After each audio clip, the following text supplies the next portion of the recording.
दुनिया की सबसे पुरानी दौड़ है मैराथन दौड़। मैराथन दौड़ प्राचीन ओलंपिक खेलों से संबंधित है। मैराथन दौड़ आज भी ओलंपिक के साथ ही दुनिया भर के विभिन्न खेलों का एक प्रमुख आकर्षण होता है और साथ ही इसका आयोजन विभिन्न शहरों में शांति, एकता, सद्भावना की स्थापना के लिए या कहीं कहीं पर शौकिया तौर पर भी होता है। मैराथन दौड़ की जो मानक दूरी रखी गई है वो 26 मील 385 गज या फिर कहें कि 42.195 किलोमीटर रखी गई है। अब ये दूरी इतनी ही क्यों रखी गई है, इसके पीछे भी एक ऐतिहासिक कारण है, तो वीडियो में मैं आगे आपको बताऊंगा। मैराथन दौड़ की जो यादें जुड़ी हैं वो मैराथन के प्रसिद्ध युद्ध से जुड़ी हैं जो 490 ईसा पूर्व में यानी आज से करीब 2500 साल पहले यूनानियों और पारसियों के बीच हुआ था। उस समय जो पारसी साम्राज्य था वो राजा डेरियस की अगुवाई में काफी शक्तिशाली हुआ करता था। राजा डेरियस एक विशाल साम्राज्य के राजा थे। आज का मिस्र, ईरान पारसी साम्राज्य का हिस्सा हुआ करता था और राजा डेरियस का जो साम्राज्य था वो पश्चिम में इजियन सागर से लेकर पूर्व में सिंधु नदी तक, उत्तर में सिथियन के मैदानों से लेकर दक्षिण में नील नदी तक फैला था। काफी बड़े साम्राज्य के वो राजा थे और कहानी यह है कि अपनी साम्राज्य विस्तार की लिप्सा को लेकर राजा डेरियस पूरी दुनिया को रौंदते हुए आ खड़े हुए यूनान के दरवाजे पर और उनकी एकमात्र शर्त थी कि या तो आप पारसियों की अधीनता को स्वीकार करिए और या फिर युद्ध करिए। उस समय यूनान जो था वो छोटे छोटे बहुत सारे राज्यों में बटा हुआ था और इन राज्यों में स्पार्टा और एथेंस ये दो राज्य काफी शक्तिशाली थे। तो जो छोटे छोटे राज्य थे उन्होंने राजा डेरियस से डर के उनकी अधीनता स्वीकार कर ली, पारसियों की अधीनता स्वीकार कर ली, लेकिन एथेंस और स्पार्टा ने साफ शब्दों में बोल दिया कि हम आपकी अधीनता स्वीकार नहीं करेंगे। हम अधीनता स्वीकार करने के बजाय युद्ध के मैदान में अपनी जान की बाजी लगाना ज्यादा बेहतर समझेंगे। और पूरे यूनान में अगर एथेंस और स्पार्टा ने अधीनता स्वीकार नहीं की, मतलब पूरे यूनान ने अधीनता स्वीकार नहीं की, क्योंकि यही दोनों राज्य सबसे ज्यादा शक्तिशाली थे। जैसा कि होना ही था, स्पार्टा और एथेंस के जवाब को राजा डेरियस ने अपना अपमान समझा और एक विशाल सेना लेकर उन्होंने यूनान को रौंदने के इरादे से समुद्री यात्रा प्रारंभ की। करीब 20,000 से ज्यादा की सेना लेकर, पर्शियन आर्मी लेकर वो आकर पहुंच गए यूनान के प्रसिद्ध मैराथन के मैदान में। और सबसे बड़ी बात यह है कि मैराथन के मैदान में पहुंचने के दौरान राजा डेरियस ने, पर्शियन आर्मी ने बीच में पड़ने वाले छोटे छोटे राज्यों को भी जीत लिया और इस दौरान एक इरिट्रिया नगर पड़ता था, उस नगर को उन्होंने बुरी तरीके से रौंदा, उस नगर में आग लगा दी और इसका एक साफ मैसेज था कि जो है स्पार्टा और एथेंस को एक मैसेज देना कि अभी भी आप हमारी अधीनता स्वीकार कर लीजिए वरना आपके शहरों का भी हश्र जो है वो इरिट्रिया के जैसा होगा। लेकिन स्पार्टा और एथेंस पर इसका कोई फर्क नहीं पड़ा, ये दोनों भी अपनी तैयारियों में बिल्कुल जुटे हुए थे। फिर इतनी लंबी यात्रा के बाद राजा डेरियस जो है ये 2-3 दिन मैराथन के मैदान में आराम करने वाले थे अपनी आर्मी के साथ और इनका प्लान ये था कि हो सकता है इतनी बड़ी सेना को देखकर अभी भी यूनानी अपना हथियार डाल दें। लेकिन स्पार्टा और एथेंस इन दोनों को भी ये गर्व था, इनको गर्व था कि हमारी नसों में यूनानी रुधिर दौड़ता है, यूनानी खून दौड़ता है। ये लोग भी मरने मारने को बिल्कुल उतारू थे, युद्ध के मैदान में डटने को उतारू थे। तो अब राजा डेरियस 2-3 दिन उनको आराम करना था और इस दौरान उनका प्लान था कि हो सकता है कि यूनानी अभी भी हथियार डाल दें। और इसके बाद राजा डेरियस का प्लान यह था कि पहले हम एथेंस पर हमला करेंगे और इसके बाद स्पार्टा पर।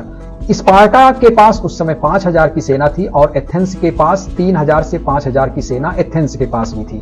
तो एथेंस वासियों के दिमाग में उस समय एक प्लान आया कि क्यों ना स्पार्टा को भी इस युद्ध में शामिल किया जाए, एक संयुक्त यूनानी सेना बनाई जाए, क्योंकि स्पार्टा को भी मैसेज गया है राजा डेरियस का कि आप भी हमारी अधीनता स्वीकार करिए। तो अगर 2-3 दिन का समय है, अगर इस दौरान स्पार्टा को भी मैसेज भेज दिया जाए कि आप भी हमारे साथ आ जाइए, जुड़ जाइए, एक संयुक्त यूनानी सेना राजा डेरियस का सामना करे, तो राजा डेरियस को, पर्शियन आर्मी को खदेड़ा जा सकता है। लेकिन अब समस्या ये थी कि एथेंस से स्पार्टा की दूरी करीब 153 मील मतलब 250 किलोमीटर के आसपास और पूरा रास्ता पहाड़ी उबड़ खाबड़ रास्ता।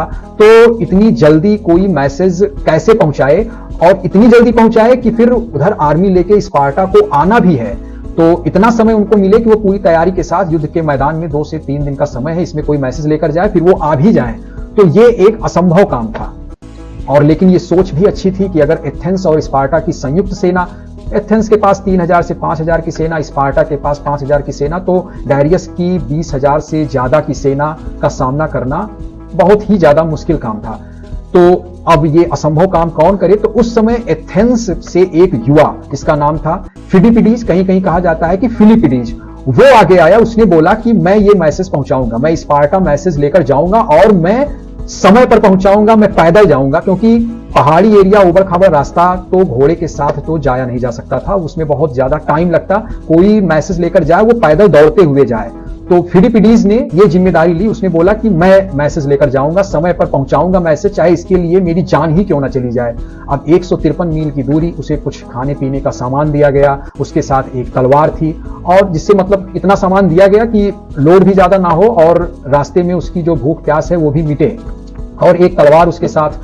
तो इतने सामान के साथ फिलिपिडीज ने अपनी जो यात्रा थी स्पार्टा मैसेज लेकर जाने की, वो शुरू की। वो दौड़ता हुआ स्पार्टा तक गया, 248 किलोमीटर, करीब 153 मील, और उसने वहां पर स्पार्टा में कहा जाता है कि कहीं कहीं कहा जाता है कि 35 घंटे, कहीं कहीं 30 घंटे, कहीं कहीं कहा जाता है कि 15 घंटे उसने लगाए। मैंने कई जगह ये रिसर्च किया तो 30 घंटे के आसपास में ही, 30 घंटे के समय में फिलिपिडीज ने एथेंस से स्पार्टा मैसेज पहुंचाया कि मतलब पर्शियन आर्मी बिल्कुल मैराथन के मैदान में पहुंच चुकी है और एथेंस सामना करने के लिए तैयार है। 2 से 3 दिन का समय है और आपके लिए भी ये बेटर है, क्योंकि एथेंस के बाद आपका ही नंबर है। तो ये केवल हमारा स्वार्थ नहीं है, अगर आप भी हमारे साथ जुड़ जाएंगे तो फिर जो है ये आपके भविष्य के लिए भी अच्छा रहेगा और यूनानियों के अस्तित्व के लिए भी अच्छा रहेगा, क्योंकि डायरियस छोड़ेगा नहीं फिर। तो स्पार्टा के लोगों को भी ये मैसेज, ये जो संदेश था, ये जो रणनीति थी, ये बहुत अच्छी लगी। वो भी पूरी तैयारी के साथ 2 से 3 दिन में पहुंच गए मैराथन के मैदान में। अब 20,000 से ज्यादा की सेना कही जाती है, कहीं कहीं तो कही जाती है कि राजा डायरियस की सेना, पर्शियन आर्मी जो थी वो 50,000 के आसपास थी। कोई एग्जैक्ट, क्योंकि 2,500 साल हो गए हैं, कोई एग्जैक्ट जानकारी इस पे नहीं है, लेकिन इनकी दोनों की, जो स्पार्टा एथेंस की जो यूनानी सम्मिलित यूनानी सेना थी, वो 8,000 से 10,000 के आसपास थी। लेकिन यहां पर एक बात ध्यान देने वाली है कि जो स्पार्टा और एथेंस की जो सेनाएं हैं, इसमें सैनिक ज्यादा थे, कुशल सैनिक। यूनानी जो है वो शुरू से ही उनको मरना मारना और युद्ध नीति सिखाना, उस समय काफी ज्यादा ये प्रचलन था, शुरू से ही उनको सिखाया जाता था। और राजा डायरियस की जो सेना थी उसमें भाड़े के सैनिक ज्यादा थे। आपने 300 मूवी देखी हो, 300 मूवी मैराथन के युद्ध से 10 साल के बाद की स्टोरी है।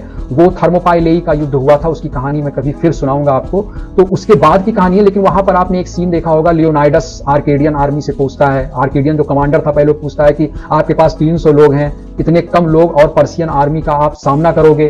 तो राजा लियोनाइडस जो थे वो आर्केडियन आर्मी के 2-3 सैनिकों से पूछते हैं कि आप क्या करते हो? बोलते हैं मैं लोहार हूं। दूसरे से आप क्या करते हो? कोई बोलता है मैं बढ़ई हूं।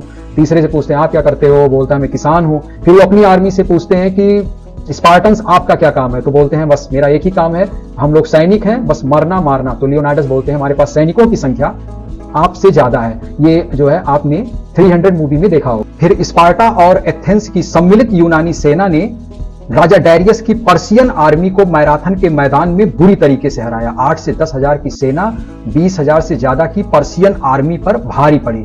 राजा डायरियस का घमंड चकनाचूर हुआ, पर्शियन आर्मी को मैदान छोड़कर भागना पड़ा।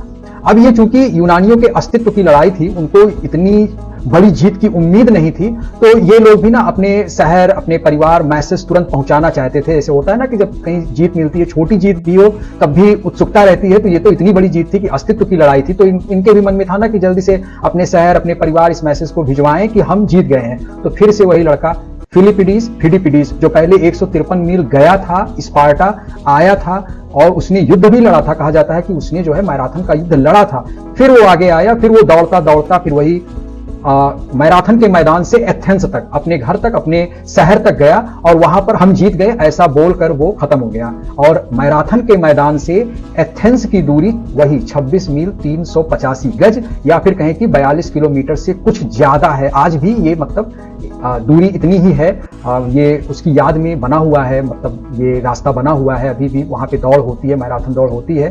तो वही दूरी रखी गई है, मैराथन दौड़ की दूरी। वो फिलिपिडीज मैराथन के मैदान से एथेंस शहर तक, अपने परिवार तक, अपने देश तक गया और उसने मैसेज दिया कि हम जीत गए। और इतना बोलकर उसने देश के लिए अपने प्राण न्यौछावर कर दिए। आपको मैराथन युद्ध की जो कहानी सुनाई जाएगी वो 2 तरीके से सुनाई जाएगी। कहीं कहीं ये कहा जाता है कि जो मैंने पहली स्टोरी बताई बताई कि एथेंस से स्पार्टा मैसेज लेकर फिलिपिडीज गया था, और कहीं कहीं बताया जाएगा कि एथेंस मैसेज लेकर गया था मैराथन के मैदान से कि हम जीत गए। लेकिन वास्तव में मैंने जो कई जगह पढ़ा, मैंने रिसर्च किया कि ये दोनों काम फिलिपिडीज ने किया था। पहले वो एथेंस से स्पार्टा मैसेज लेकर गया था, फिर वो आया, मैराथन का युद्ध लड़ा, और इसके बाद उसने मैराथन के मैदान से एथेंस तक मैसेज पहुंचाया था। ये दोनों काम मेरे हिसाब से फिलिपिडीज ने किया था।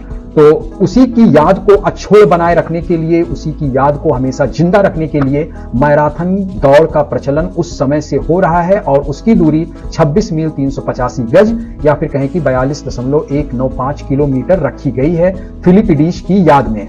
दोस्तों, फिलिपिडीज ने अपने देश के लिए अपने प्राणों का बलिदान दिया, और विश्व के इतिहास में ऐसे बहुत से लोग हुए हैं जिन्होंने युद्ध के मैदान के बाहर अपने देश की सेवा की है। जरूरी नहीं है कि युद्ध के मैदान में लड़कर या युद्ध के मैदान में बलिदान देकर ही देश की सेवा की जाए।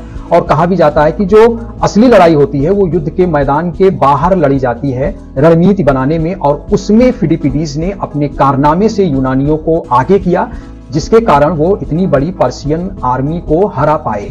दोस्तों, ये कहानी आपको कैसी लगी आप कमेंट बॉक्स में जरूर बताएं, और अगर कहीं मुझसे त्रुटि हुई हो तो करेक्ट भी करें और उसके लिए मुझे माफ भी करें। लेकिन अब चूंकि ये 2500 साल पुरानी कहानी है तो हो सकता है कुछ इसमें त्रुटि हो। जैसे कहीं कहीं कहा जाता है कि पर्शियन आर्मी 50,000 की थी या 30,000 की थी या 40,000 की थी, यूनानी सेना 10,000, 8,000, 15,000। ये हो सकता है कि आपने अलग अलग जगह अलग अलग चीजें सुनी हो, लेकिन जो मूल कहानी है कि यूनानी सेना ने एक बड़ी पर्शियन सेना को हराया था, और जो इस कहानी का मेन एक्टर है, जो हीरो है फिलिपिडीज, उसने पहले एथेंस से स्पार्टा मैसेज पहुंचाया करीब 153 मील, फिर इसके बाद मैराथन के मैदान से उसने एथेंस तक मैसेज पहुंचाया, और उसने देश के लिए अपने प्राण न्यौछावर कर दिए। इसमें उसकी जान चली गई लगातार इतना दौड़ लगाने के कारण। तो दोस्तों, ये कहानी आपको कैसी लगी आप कमेंट बॉक्स में जरूर बताएं, और इस वीडियो को लाइक करना ना भूलें, इसे शेयर भी करें। Thank you.